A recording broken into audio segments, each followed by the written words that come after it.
Waste management continues to be a pressing issue for many developing economies, including Nigeria, Africa's largest.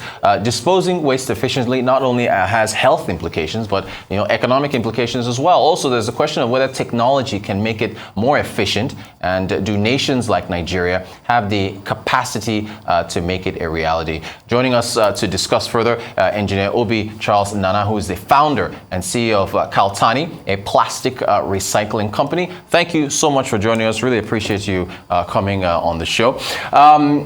Would you agree that we're experiencing a global plastic epidemic, and how do you think we can address this? First of all, thanks for having me, Rodas. Let me start by saying what you guys are doing here at Arise, at the GBR, Newsday, the morning show is nothing short of spectacular. You watch all the programs. I love your show, You watch all the programs. I really do. I'm a big fan, actually. Thank you guys are doing some great stuff. Thank you so much. I appreciate that. To your question. Yeah. We definitely are experiencing a global plastic epidemic. When you think of the amount of plastic waste in our ocean, it's ridiculous. We have more plastic than fish in the ocean. Wow. And if we can't arrest plastic waste at the neighborhood level and it keeps getting to our landfills, our lagoons and oceans, and those landfills are set on fire, we're talking about toxins and carbon emissions being let into the environment, which is terrible for our health and for our environment. And so it's something that needs to be addressed, yeah? It needs to be addressed aggressively. Yeah. It needs to be addressed in a scalable way. And it needs to be addressed in a significant way, and soon. Now, the company, regarded as one of the first indigenous, pretty much start to finish A to Z plastic recycling companies. How are you guys addressing this issue? So when we speak to the A to Z of plastic recycling artists, we're talking about utilizing our recycling collection centers to gather the waste, sort it, segregate it, compress it, transport it with our trucks to our factory, where it's then recycled via our machinery, lab tested at a state-of-the-art laboratory before it's finally the product exported to our buyers in Europe, North America, and the Middle East. When we speak of technology, we're utilizing technology to reduce redundancies, to reduce inefficiencies, and to essentially ensure transparency and traceability throughout our entire value chain. Now, you're one company. How can this be scaled across? Because I think the numbers as of 2015 or so is that only about 12% of recycling takes place annually in Nigeria. That's according to research reports.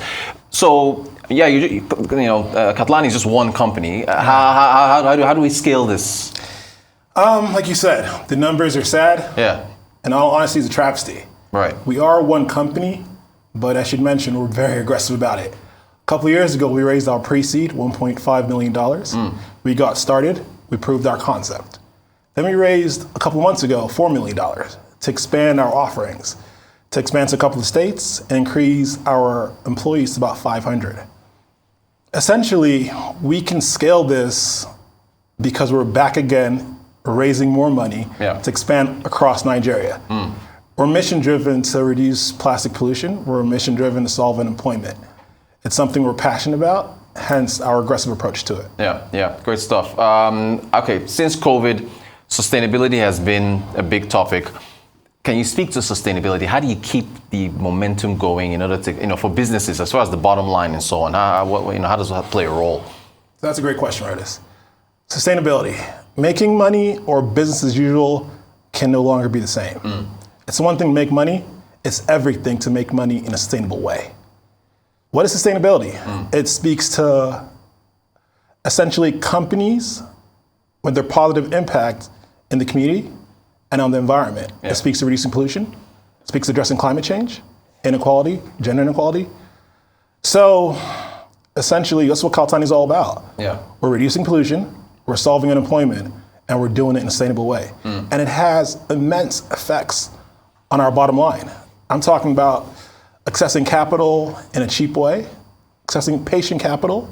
I'm talking about essentially tapping into carbon credits and plastic credits, which essentially have 25 to 30% positive effects, revenue bumpers on our bottom line. Yeah, great stuff. You mentioned the funding raise, $1.5 million. Pre-seed. Yeah? Pre-seed. 4 million seed. 4 million seed. So that's 5.5, right? How would you assess, I guess, the appetite of investors for waste management? The market is scorching hot. Yeah. It's a multi-billion-dollar market, not just in Nigeria, but across Africa. Yeah. Not just in plastic recycling, but across waste management as a whole. Investors are looking for the right company that can harness and execute properly to solve this issue. The market is untapped. Yeah. It's a virgin territory. The industry is scalable. It's the right time and a great time to be in waste. Well, what about the economic side of things when you talk about waste management and where it is? Is that healthy as well? Definitely. It's the impact socially is there, the impact environmentally is there, and the impact economically is there. It's a for-profit business we're running here. Whenever we talk of we talk about Nigeria being Africa's largest economy, the population and so on, it presents an opportunity for businesses, but at the same time, some wonder if that works against us as well. In terms of population growth, that impact, I guess, positive, negative, how do you see that playing into what you're trying to do here? So we're blessed with our population in Nigeria. You see it that way, huh? Definitely. People see it as a problem. I see it as a massive opportunity. Yeah. With increased population means increased consumption. With increased consumption means increased waste. It's all directly correlated. Yeah. Some would see it as a problem. I see it as an opportunity, and we're tapping into it in so many ways. I wish we had more time. I could break it down to you. Yeah, we've got about 10 minutes. There's still something I want to throw at you here. And speaking of throw, no pun intended.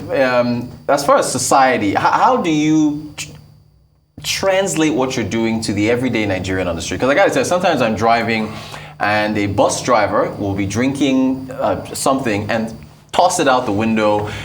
How do maybe is that good for you? Is that good if more people are polluting the country and then you come in and make money to clean it up? It drives me crazy. It drives me crazy to see it. But to solve this plastic problem, do you think your message can get down to the everyday folks on the streets to just stop throwing stuff on the ground and polluting everywhere? So I thought you were an anchor. Now Yeah. you're going to comedy, huh? Well, actually, it's a problem. Yeah. With our foundation, we're trying to address and enlighten people on the ills of pollution. But also, we're arresting plastic waste at the neighborhood level. Yeah. With our technologies, we're trying to reduce pollution in every way. We have about 20 collection centers, recycling collection centers, spread across 5 states currently. We will have about 100 by the end of next year. Like I said, we're making it possible for people to earn a living via their own waste. We got big things coming soon, and we'll be sharing pretty soon. Great stuff. We'll look forward to hearing that. What do you think is the biggest problem facing your sector right now? How do you think it can be addressed in any way? I think it's important for the private sector to lead the way in plastic recycling and waste management. Okay. I think the government and the institutions to serve in a regulatory role solely. Proven private sector companies have the solutions. Yeah. We do. We have the route to market. We have the financiers. We have the infrastructure and the technology. So support us. Let's get things done. Great stuff. So that's your message to the private sector. What about messages to we have an election coming up next year. I don't know if waste management will be one of the main topics that they'll be talking about, but as far as solving the issues we have, if you had a message for the public sector, the leaders in government as to the way forward to ramping up, waste management and bulk, what would it be? Where's the camera? Who do I talk to? To me, that camera right there. I'll be like this, Mr. Governor, Mr. President, we can't keep doing the same thing the same way and expecting a different result. With all due respect, we must look to the private sector to lead the way, or a private sector-led private and public partnership. We must understand that some of these companies, like Kalatani, have proven solutions. I'm not gonna say let's sit down and talk. I welcome you. Let me take you around our factories, show you what we're doing. Take you around our recycling collection centers. Take you for a ride on our dump trucks. Meet the men and women out there doing the real work. And if in fact you really want to address the job creation problem and unemployment problem, Kalatani and other companies in the sector have solutions to give you some really quick wins. So let's not talk, let's act. All right, maybe the governor's running for re-election, so maybe he adds that to his campaign thing. It's quite simple. Maybe he does. Good stuff. So, so essentially, you're saying that the public sector should partner with public-private partnership to solve the waste management issue. That's the essence of your message. That's one avenue. Yeah. Another avenue is private sector led. Yeah. Private sector. So you're a capitalist. That's what you are. Yeah. Private sector should be leading the way across a whole number of fronts. If we want to solve unemployment, if we want to solve pollution, yeah, we must do what works. Right. And we have solutions. So let's do it. What kind of trends are you seeing for waste management going forward? What do you think is going to take off? So we're talking about a multi-billion-dollar industry across the continent. We're talking about sustainability and circular economy being things people are talking about every day. We're extremely bullish at Kalatani. We are investing heavily in Nigeria and hopefully in other parts of Africa very soon. We're not jack buying anywhere anytime soon. We're not. Okay. The industry is growing. We're talking about a 9% compound annual growth rate. It's a multi-billion-dollar industry, like I said. Yeah, yeah. And we're here for it.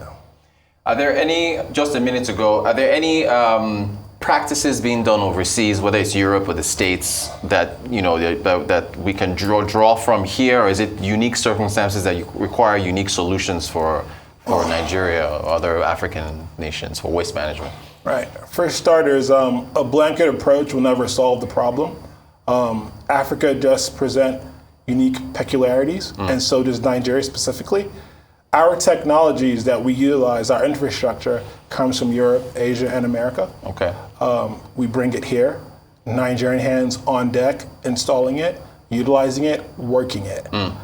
So I think in terms of what we can draw from there is the technology and the infrastructure. Gotcha. But the Nigerian hands will solve it. Yeah, yeah. And is there a time frame as to when you think, how patient should folks, because anyone watching here, seeing you on talking about this, saying, okay, 5 years, do we see, the country get cleaned up? Is it 10, a 15, 20-year journey? How patient should Nigerians be when it comes to the journey of the private sector, in getting this fixed? So at Kalatani, we're a clean tech plastic recycling waste management company. Currently, we're focused on the plastic recycling element of it. Right. If we really want to see the country cleaned up, then we're talking waste management. Right. So we're talking when this new government comes into place, the various states and the president, various state governors and the president, it's our hope that key states will have Kalatani trucks out there collecting their waste. Because guess what? We can actually monetize every last single waste stream. Solid waste, organic, e-waste, paper, plastic, metals, aluminium, you name it, we can provide a market for it because we currently have it. We're talking about increased earnings in terms of FX to the government. We're talking about reducing unemployment. We're talking about increased taxes on us for the state governments. Right. It's a triple whammy and a triple win. I don't see why they don't jump in right now. You're really bullish on this. This is good to see. Outside of, still I squeeze a little more time out of this. Outside of Lagos, we're sitting here in the commercial capital of the country, so lots of activity, lots of waste being generated here. Are you looking at other states? Are there any other states that, Like I said, we're currently in 5 states right now. Okay, 5 of them, okay. Right now. Yeah. By the end of next year, we should be in all states. Really? Bullish. The rest of the country by the end of next year. 36 states by end of next year, mark my word. So what, 36 minus 5 is 31. So you'll be in 31 other states by the end of this year, by the end of next year, sorry. Did I stutter? You did not stutter. And I say this humbly. Yeah. I'm not here to boast. Right. I'm here to tell you this is something I'm passionate about. Yeah. This is something that needs aggressive solutions. We can't keep doing the same thing the same way, hoping for a different solution. It won't work. Gotcha. That's insanity. Yeah. So, all right. What we're going to do is be everywhere by next year. Mark my words. We'll have you back. We'll have to check on that. Please do. Obi Charles Nnanna, he's the founder, CEO of Kalatani. Thank you so much for joining us to talk waste management. Very interesting topic. Appreciate your time. you.